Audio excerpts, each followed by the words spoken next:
अब अपन जानेंगे संख्या अनुक्रम के उदाहरण क्या क्या हैं। जो इसमें उदाहरण दिए तो अपन इसको समझ लेते हैं। तो जैसे एक एक दिया है तो सभी संख्याएं एक एक हैं। गणन संख्या हैं या ये प्राकृतिक संख्या भी इनके लाना अपन बोल सकते हैं। जैसे 1 2 3 4 5 6 7, तो ये अपनी डैश ये प्राकृतिक संख्या भी हैं। विषम संख्या आप जानते ही हैं क्या होती हैं। 1 3 5 7 9 11 ये 13, ठीक है। जिसमें 2 का भाग नहीं जाता वो क्या होती हैं, विषम संख्या होती हैं। कौन सी संख्या होती हैं, विषम।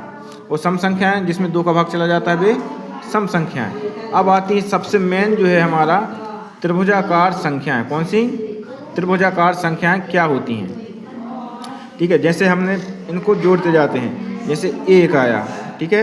अब 1 में कितना जोड़ेंगे, कुछ नहीं, 1 है, 1 में 0 जोड़ दो तो कितना आया, 1 आया, ठीक है। तो इसके लाने अपन शुरू करते हैं अब इधर से। 1 में अपन को अब 1 के बाद 2 जोड़ेंगे अपन, कितना 2।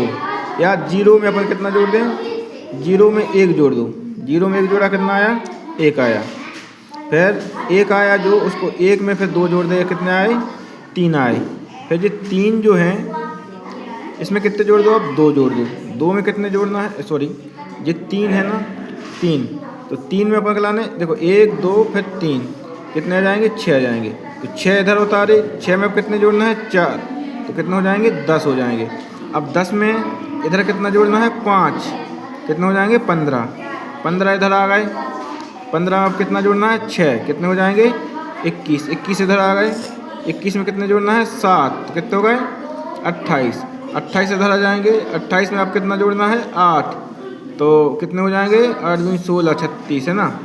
फिर 36 में कितने जोड़ना है, 9, तो कितने हो जाएंगे, 45।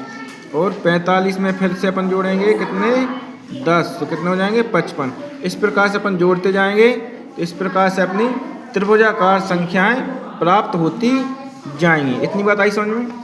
अब इसको बात करते हैं, जो 1 का वर्ग करते हैं तो 1 आता है, 2 का वर्ग करते हैं तो 4 आता है, 3 का वर्ग करते हैं तो कितना आता है हमारा, 9 आता है।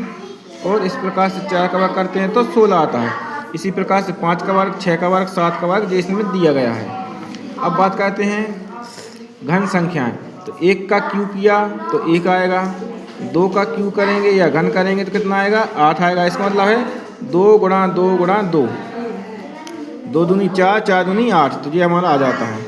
फिर 3 के ऊपर 3 की घात करेंगे तो आ जाएगा हमारा कितना, 27। यानी 3 बार गुणा कर दो, 3 गुणा 3 गुणा 3 तिरका 9, 9 तिया 27। इस प्रकार से आप ये निकाल सकते हैं। अब मैं जो आपको बताने वाला हूँ वो आपका काम का है।